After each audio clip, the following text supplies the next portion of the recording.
Akala nyo, kapag maalo ng dagat, kailangan nyo ng popper na kasing ingay ng concert. Baka yan mismo ang dahilan kung bakit takot sa inyo ang mga isda. Sa video na ito, buburahin natin ang isa sa pinakamalaking kasinungalingan sa popper fishing. Ipapakita ko sa inyo kung bakit ang mas tahimik na approach, lalo na sa magulong tubig, ang sikreto sa malalaking huli. At maniwala kayo, ito ang dahilan kung bakit maraming umuuwing walang kagat. Handa na ba kayong malaman ng totoo? I-comment nyo sa ibaba, maingay o tahimik. Ano ang gamit nyo ngayon? Sa loob ng maraming taon, iisa lang ang turo sa atin.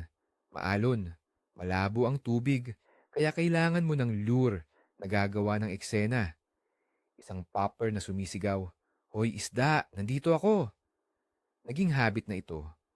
Pagbukas ng tackle box, kapag nakitang malakas ang alon, automatic, kinukuha natin yung pinakamalaki at pinakamaingay na popper. Hindi na nag-iisip. Pero panahon na para pag-isipan natin kung tama ba talaga ang nakasanayan. Unang-una, ang lohika. Kailangan ng ingay para malabanan ang ingay ng alon. Mukhang tama, di ba? Pero isipin niyo ito. Ang dagat ay may sarili ng soundtrack. Ang mga isda ay sanay na sa ugong ng alon at sa ihip ng hangin. Ito ang natural nilang mundo, ang normal na ingay para sa kanila. Pangalawa, unawain natin ang isda. Ang mga predator tulad ng talakitok o GT ay hindi bingi. Sila ay may lateral line. Ito ay isang special na organ na nakakaramdam ng vibration at pressure changes sa tubig. Isipin nyo ito bilang isang high-tech na sonar system. Sobrang sensitibo nito. Ngayon, ilagay natin sa isang sitwasyon. Nasa isang maingay kang party, tapos may biglang sumigaw sa tabi mo. Mapapansin mo siya, sigurado. Pero kung paulit-ulit siyang sumisigaw ng walang dahilan, anong mararamdaman mo? Maiirita ka, aalis ka. Posibleng ganoon din ang isda. Isipin natin ang isang kalmadong umaga. Nagcast ka ng popper at gumawa ito ng malakas na bloop. Ang tunog na yan sa tahimik na tubig ay ginagaya ang isang isdang nasugatan o tumatakas. Ito ay isang dinner bell. Nakaka-trigger ito ng predatory instinct. Pero sa maalon na dagat, iba na ang kwento. Ang paligid ay puno na ng random noise mula sa alon. Ang malakas at paulit-ulit na bloop ng popper mo ay hindi na tunog ng isang biktima. Nagiging tunog ito ng isang bagay na hindi natural, isang bagay na wala sa lugar, at posibleng isang banta. Kaya, ano ang alternatibo?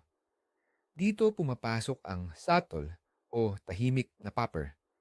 Hindi ito yung gumagawa ng malalim at malakas na bloop.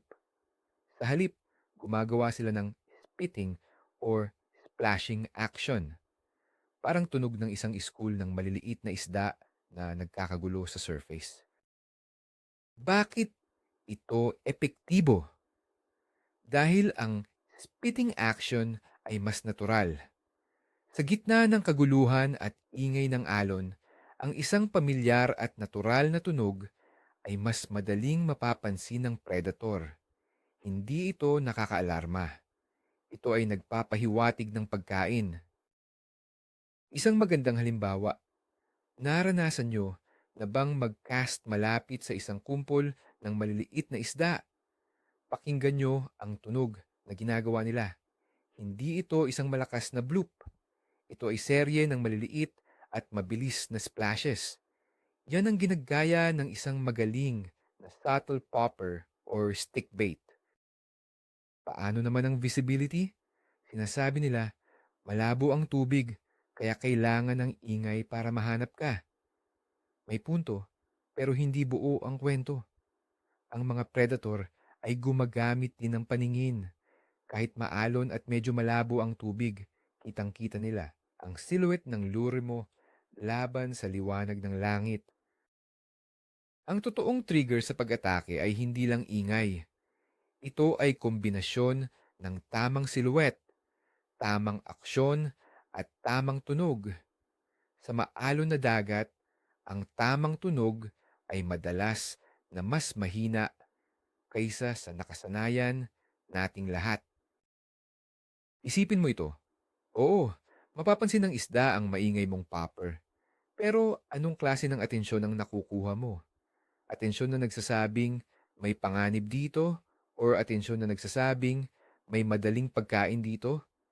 Malaki ang pagkakaiba niyan. Madalas, kasama ng maingay na popper ay malaking sukat. Pero sa maalon at magulong tubig, ang mga isda ay mas nagiging maingat. Mas gugustuhin nilang habulin ang isang mukhang madaling target, hindi isang dambuhalang bagay na kahina-hinala ang kilos at tunog.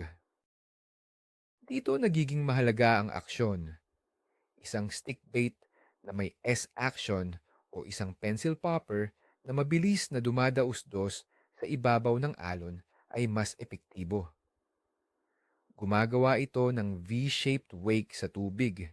Ito ay isang visual cue na mas mahalaga pa minsan kaysa sa ingay. Subukan nating mag-isip tulad ng isang predator. Ang isang bihasang talakitok ay hindi tanga. Alam niya ang tunog ng alon. Alam niya ang tunog ng hangin. Kapag may isang tunog na sobrang kakaiba at sobrang lakas, ang unang instinct niya ay pag-iingat, hindi basta-bastang pag-atake. May nakausap akong isang matandang mangingisda dati. Sabi niya, nung araw, ang gamit lang namin ay kahoy na inukit. Walang malakas na tunog. Ang sekreto ay nasa paghila. Tama siya. Ang mahika ay nasa aksyon na binibigay mo, hindi sa volume ng lure. Siyempre, may mga pagkakataon na gumagana ang maingay na popper. Halimbawa, kung sobrang lalim ng tubig at gusto mong tawagin ang isda mula sa ilalim. Pero para sa karaniwang shore casting or pangingisda sa mababaw na bahura kapag maalon, subtlety is king. Huwag din nating kalimutan ang profile ng lure.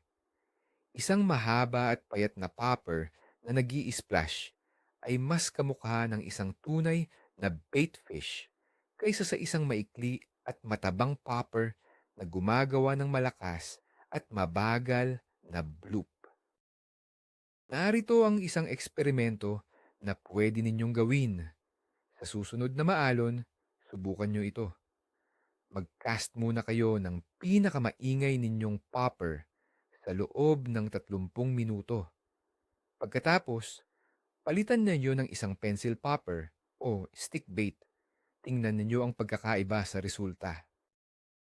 Ang prinsipyong match the hatch ay hindi lang tungkol sa kulay at sukat. Tungkol din ito sa tunog at aksyon. Sa isang magulong kapaligiran, ang isang natural na tunog ang magiging signal ng pagkain, hindi ang pinakamalakas na sigaw sa gitna ng karamihan. Kaya sa susunod na may magtanong, mas gusto ba ng isda ang maingay na popper kapag maalon?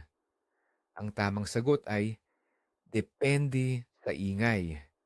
Gusto nila ang tamang ingay, hindi ang kahit anong ingay.